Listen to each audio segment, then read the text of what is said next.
Hi everybody, my name's Joe K. It's just another day in the underground.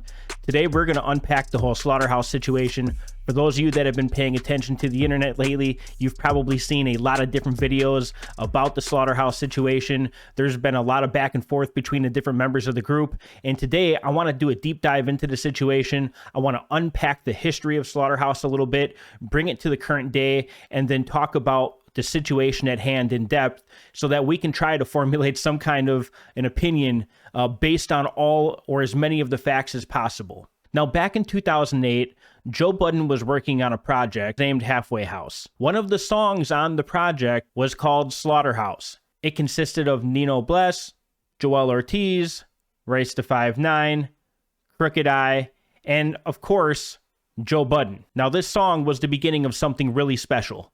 From this one song, this group was formed. Now, only 4 out of the 5 people made it into the group. The group consisted of Royce the 5'9", Joe Budden, Joell Ortiz, and Crooked Eye. They put out their first album in 2009 called Slaughterhouse. It was released through E1 Records. It did about 31,000 in sales. The Slaughterhouse EP was dropped in 2011 on the same label. That one did about 12,000 sales the first year. And the big turning point for the group was in 2011 when they signed to Shady Records. This group was becoming known as one of the top groups in hip-hop. They were a super group by many. They were considered some of the best and most elite MCs that you could find on this planet, and they were all underneath the Slaughterhouse umbrella. And at the time, Joe Budden was given a lot of credit because of how he put this collective together on his album a few years prior. Now, they would go on to release a number of mixtapes and albums while on Shady Records, with their biggest one being Welcome to Our House, which sold about 150,000 records in its first few months. This was a huge success. The group was at an all-time high, but a lot of dysfunction was starting to happen within the group. There was a lot of different problems with substance abuse between the different members. A lot of people had a lot of different personal things going on, and over time, the group kind of started to fall apart. In 2014, they released another mixtape, and in 2015, there were rumors of another album that was going to be dropping, which was called Glass House. Fast forward a few more years, it's 2018, Crooked Eye comes out with a now deleted Instagram video, and I think this is important to talk about because I couldn't find the video. If you guys can find the video, please let me know. I'd love to see that. But Crooked Eye put out this Instagram video, and he said, "I'm no longer part of Slaughterhouse." Royce the 5'9" came along a few months later and said, "Hey, the group's disbanded. It's no longer in existence. We're done." The interesting part here is in 2020, Joe Budden comes along and in an interview says, "I'm not going to work with Slaughterhouse again until they're off of Shady Records."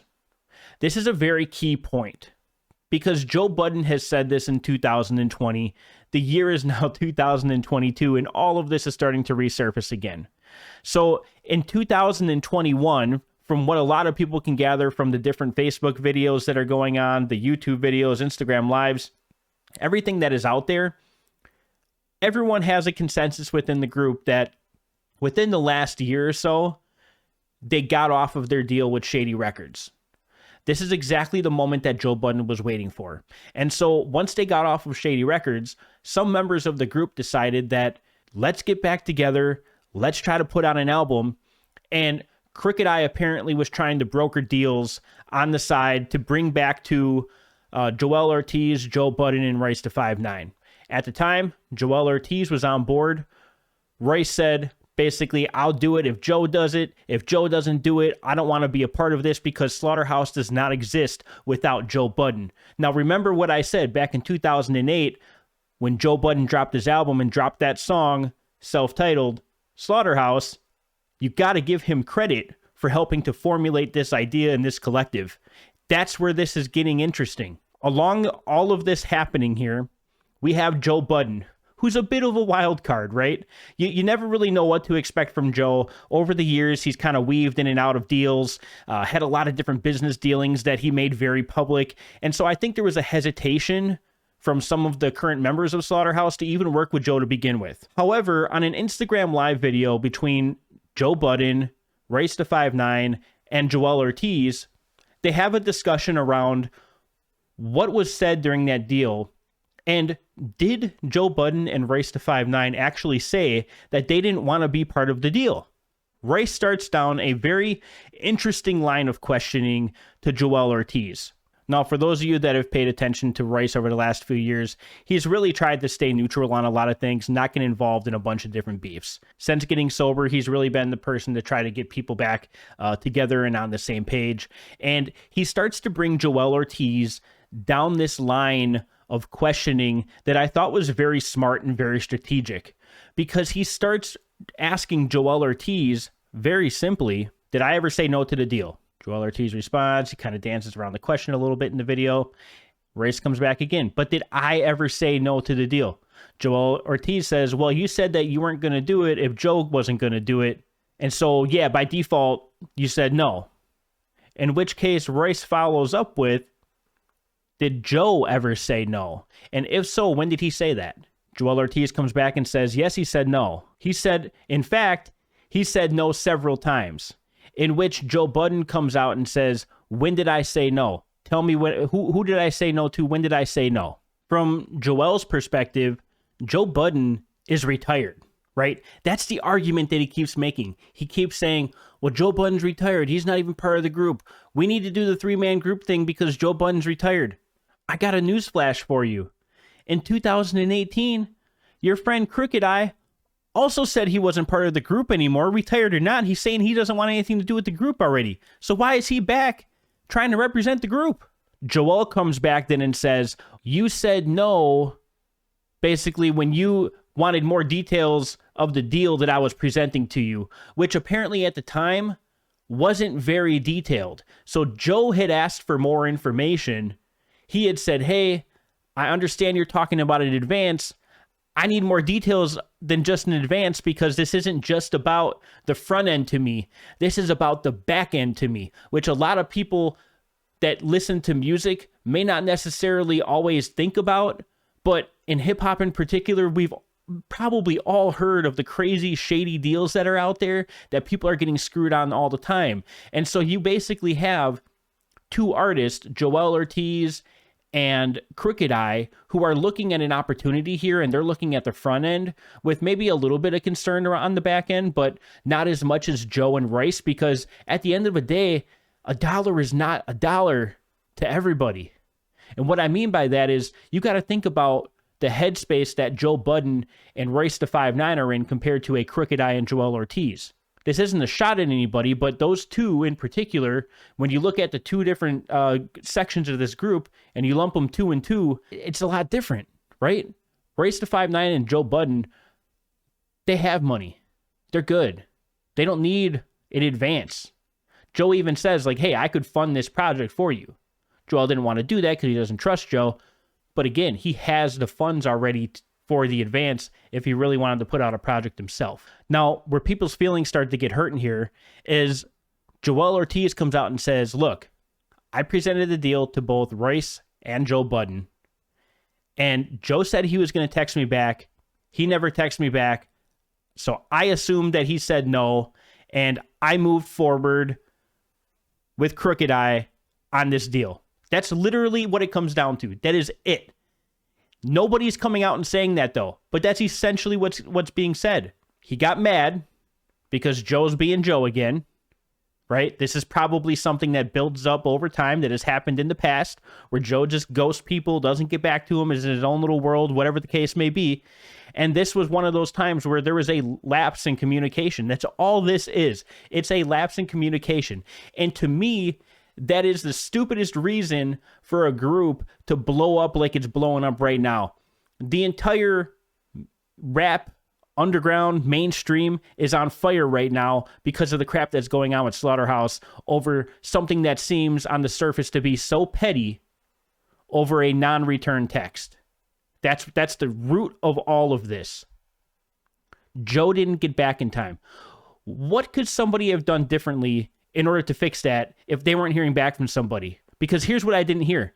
I didn't hear after that interaction where Joe Budden says, I'm going to text you back. I didn't hear Joell say, well, after that, I did try to call you 3 times. I sent you an email and I was in your DMs. I didn't hear that. I didn't hear that. I could be making an assumption, and maybe he did, but I didn't hear that. Royce's argument was, hey, we never even saw a deal memo. And a deal memo is basically going to be something that they get when there's a serious deal that's on the table. And they never saw that. At least Royce claims to never have seen that. Budden claims to never have seen that. And nobody is confirming that that memo was actually ever sent. On one hand, you have Joell Ortiz and Crooked Eye, who are putting out an album using the Slaughterhouse brand, Slaughterhouse being a 4-member group, if you can even call it a group at this point. But they're using the Slaughterhouse brand to promote an album that is the perspective of only 2 people. And while they say that they're doing it for closure to the fans, closure does not include only one half of a story. That, my friends, is still a cliffhanger. That, my friends, is no different than where things are without this project being put out. So don't try to convince people that this is about closure for the fans. We can all see what this is. This is 2 artists who are fed up with waiting on 2 other artists who don't need the money when Joell Ortiz and Crooked Eye need the money. They need to put some work out. And the easiest avenue to do that is to use an existing brand. People are going to hate me for saying that, but that's what it is.